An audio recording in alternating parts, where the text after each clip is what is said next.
민수기서 19장 1절에서 10절의 말씀, 제목은 이제 붉은 남성화지의 제라는 이제 그런 제목을 정할 수 있겠습니다. 그래서 이제 이 배경은 이스라엘 백성들이 부정한 모습으로 살아갈 때 이 붉은 암송아지의 이 제물로 그를 이제 정결하게 할 것이라, 이런 이제 명령이 되어집니다. 이 본문의 배경은 이제 이스라엘 백성들이 광야에 있을 때, 광야의 여정 중에 하나님의 말씀에 불순종하여, 그래서 우리 하나님이 치심으로 광야에서 많이 죽어갔습니다.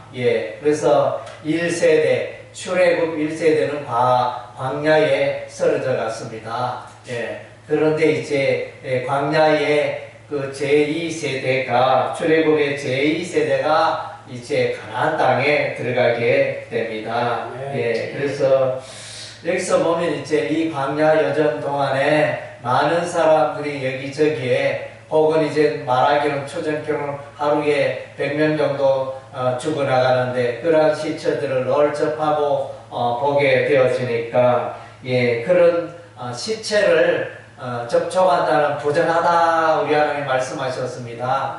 시체에 접촉한 자는 7일 동안, 1회 동안 부정하리라, 이렇게 말씀하셨습니다. 이렇게 시체로 말미암아 부정하게 된 자가 정결케 되어지는 방법을 오늘 소개해 주고 있습니다. 그래서 붉은 암송아지에 그거를 불로 태워서 거기서 이제 그 죄를 간직하였다가 물에 가서 이제 정결케 함으로 그것이 곧 속죄제가 되어지고 이스라엘 백성들이 깨끗게 되어진다는 것입니다. 오늘 본문에 보면 붉은 암송아지, 2절에 보면 붉은 암송아지, 그래서 온전하여 흠이 없고 아직 멍에 매지 아니한 붉은 암송아지. 이 송아지는 이제 예수 그리스도를 예표합니다. 십자가에 고난 받으시고 십자가의 속죄제를 지내시는 예수님을 예표하는 그런 송아지가 되어집니다. 그래서 이제 예수님은 이제 남자인데 왜 이렇게 암송아지로 이렇게 나타나 있나? 표현 방법이, 물론 이제 히브리어 단어 파라가 이제 암소로 번역이 되어집니다. 그래서 암송아지로 계속 말하고 있는데, 그러나 이제 이 암송아지의 이 파라의 그 뿌리가 되는 그 근원이 되는 말씀은 파르라는 이제 황소에서 이제 출발이 되어졌습니다. 그래서 이제 이것을 암송아지로 표현하기보다는 붉은 수송아지 뭐 이렇게 표현해도 무방할 것입니다. 그래서 예수님이, 결국 이것이 예수님을 대표하니까 예수님은 이제 남자이니까 암송아지라기보다는 수송아지로 이렇게 표현하는 것이 합당하다고 보여집니다. 그리고 이렇게 이 붉은 암송아지를 잡아서 불사를 때, 특별히 6절에 보니까 백향목과 우슬초와 홍색 실을 가져다가 암송아지와 함께 불사르는 장면. 그래서 이제 백향목, 우슬초, 홍색 실, 이것은 다 이제 이것도 예수님을 예표하는, 예수님의 사역을 예표하는 이런 것들이 되어집니다. 그래서 이제 예수 앞에 백향목은 이제 나무들 중에 아주 뿌리가 깊고 아주 높이 자라고 키가 크고 그 가지가 무성하고 아주 왕성한 나무가, 그런 나무가 이제 백향목이 되어집니다. 그래서 이제 나무들 중에 왕성한 생명을 자랑하는 나무가 백향목이 되어집니다. 그래서 이제 이 백향목은 예수 그리스도의 생명을 상징합니다. 예수님은 생명을 주십니다. 예수님께서 내가 곧 길이요 진리요 생명이요 이렇게 말씀해 주셨습니다. 예, 예수님이 생명이 되시기 때문에 예수 앞에 나온 자는 생명을 얻게 되는 줄로 믿습니다. 예, 영생을 얻게 되는 줄로 믿습니다. 예, 예수 믿는 자와 믿지 않는 자의 가장 큰 차이를 들자면 예수 믿는 자는 영생을 소유했고 예수 믿지 않는 자는 영생을 소유하지 못하였다는 것입니다. 예, 그리고 이제 우슬초는 이제 정결케 하는 그런 식물이 되어집니다. 예수께서는 이제 우리의 죄를 정결케 하십니다. 어떠한 죄도 우리 예수님 앞에 가면 모든 죄가 그 죄가 크든 적든 그 모든 죄가 예수님 앞에 가지고 가면 그 모든 죄가 깨끗게 되어지는 것입니다. 예, 정결케 하는 힘이 속지 않은 능력이 예수님께 있습니다. 예, 홍색 시인은 이제 예수님의 붉으니까 예수님의 피를 십자가에 흘린 피를 구속 사역을 이제 대표하는 것입니다. 그래서 이제 죄를 속죄할 수 있는 길은 오직 예수님밖에 없습니다. 천하 인간의 우리의 사람의 죄를 깨끗게 할 수 있는 길은 오직 예수밖에 없습니다. 아무리 이렇게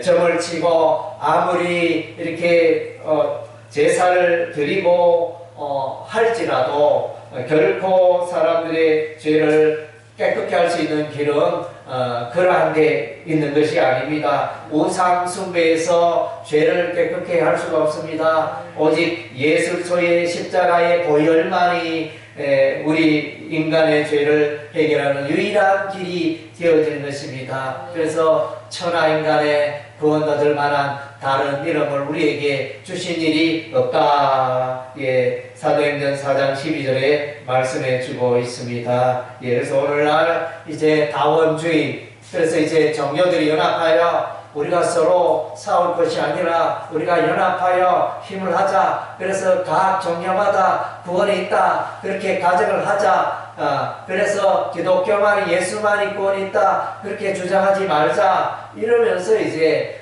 정교단체들이 모여서 이렇게 모여 있는 것이 이제 WCC가 되어집니다. 예, 그런 이제 예, 진리의 말씀이 왜곡되었지는 그런 이제 단체와 우리가 연합해서는 아니 될 것입니다. 예, 그래서 예수님만이 우리의 모든 죄를 깨끗게 해줄 수 있습니다. 예, 우리는 이 세상을 살아가면서 광야에 여기저기 많은 시체가 썰어져 있었듯이 오늘날 우리가 이 세상을 살아가며 우리가 이제 2024년도를 지내고 이제는 이제 또 2025년 새해를 맞이했습니다. 예, 우리는 이제 순간순간마다 죄악의 환경을 우리가 만나게 되어집니다. 하루하루 순간마다 우리가 죄 가운데 노출될 수 있습니다. 2024년도에는 이제 사단 마귀 활동이 왕성했고 2025년에는 사단 마귀 활동이 없다. 이런 것이 아닙니다. 해가 바뀌었지만 여전히 악한 마귀, 사단 마귀는 이제 점점점 이제 더 그 활동이 왕성할 것이며 믿는 자들을 유혹하고 죄악의 길로 인도하는 것입니다. 예, 그래서 우리는 이제 날마다 우리가 하루하루 살아가면서 저와 여러분의 삶을 돌아보면서 또 회개의 기도를 드릴 필요가 있습니다. 예, 알게 모르게 행동으로 짓는 죄, 생각으로 마음으로 짓는 죄들 이제 우리가 살아가되 하나님을 기뻐하는 방향으로 살지 못하고 하루를 살아가되 늘 엉뚱한 일에 또 이렇게 시간을 많이 보내다가 성경 한 장 못 읽고 기도 10분 기도 20분 기도 제대로 하지 못하고 살아갈 때가 많다는 것입니다. 예, 그래서 우리는 이제 늘 우리가 죄를 이기고 거룩한 삶을 살아가는데 우리가 승리해야 하는 것입니다. 예, 우리가 어떻게 거룩해질 수 있을까요?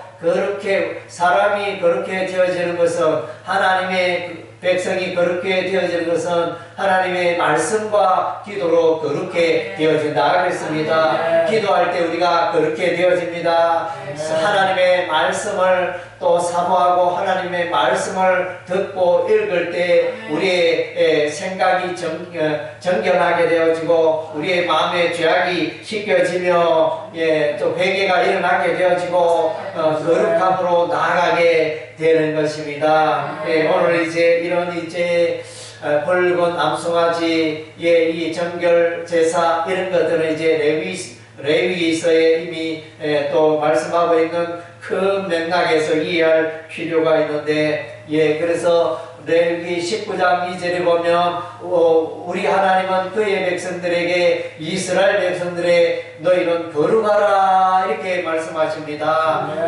거룩한 삶을 살기 위해서 이제 5대 제사가 있죠. 이스라엘의 레위기서 앞부분에 보면 이제 번제, 소제, 또 화목제, 속죄제, 속건제 5대 제사를 말하면서 이제 거룩하게 이스라엘 백성이 거룩하게 될 수 있는 제사에 대해서 소개를 해주고 있습니다. 그리고 이제 그 후반 레위기 후반부에는 주로 이제 삶 속에 또 정결하게 살아갈 수 있는 것들을 또 말씀해 주고 있습니다. 그래서 우리 하나님은 그의 백성이 거룩한 삶을 살아가기를 참으로 원하십니다. 그래서 우리가 이사야서 성경을 보면 이사야서에 나타난 우리 하나님은 이스라엘의 거룩한 이였습니다.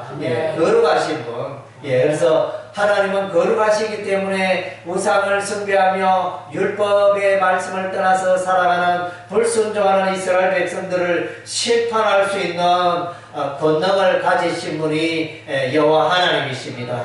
그래서 이제 가장 많이 나타나는 이사야서에 가장 많이 나타나는 하나님의 명칭은 이스라엘의 거룩하신 하나님이 이렇게 나타나 있습니다. 그래서 우리 하나님께서 이스라엘을 거룩게 하기 위하여 심판을 내리고 바벨론의 포로가 되게 하고 하여튼 이제 예루살렘이 멸망하는 그런 이제 강한 방법을 동원하십니다. 그러나 이제 그것이 끝장이 아니고 마침내 우리 하나님 그의 백성을 남겨두시고 때가 되면 이제 70년 바벨론 포로 생활 이후에 예루살렘에 살게 하시고 다시 여호와의 성전을 건축하게 하시고 하나님을 예배하는 민족으로 거룩한 족속으로 세우자 하는 그런 간절한 마음이 우리 하나님께 있었던 것입니다. 그래서 우리는 오늘 2025년 이 한 해를 살아가면서 내가 하나님 앞에 무엇을 하느냐 그것도 중요하지만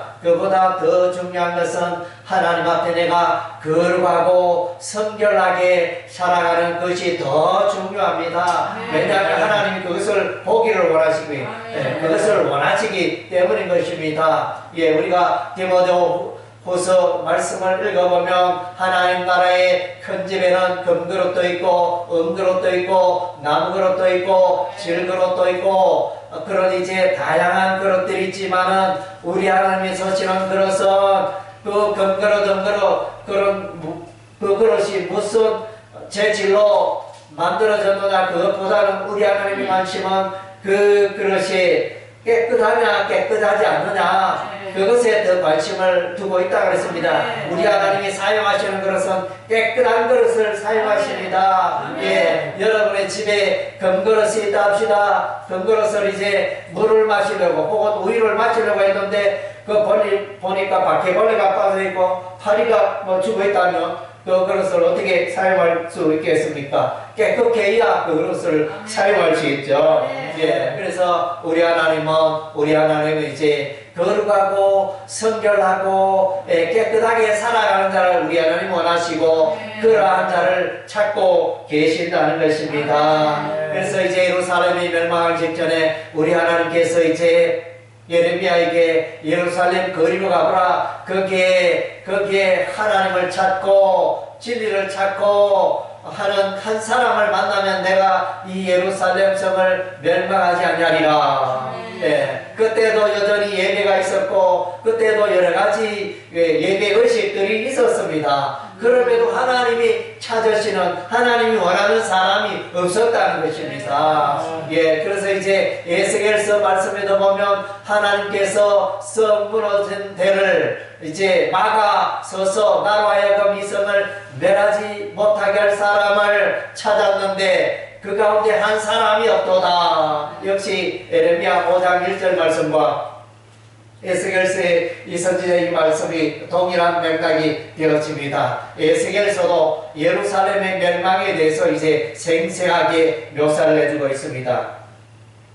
그래서 이제 우리는 거룩한 삶을 살아야 합니다. 2025년 새해가 밝았습니다. 여러분의 삶이 하나님 앞에 선결되고 거룩하고 죄를 지었으면 즉시 회개하고 돌이키고 여러분의 몸과 마음과 입술을 늘 거룩히 하여 우리 하나님을 영화롭게 하는 여러분의 세계가 되시기를 주의 이름으로 축원합니다. 아멘.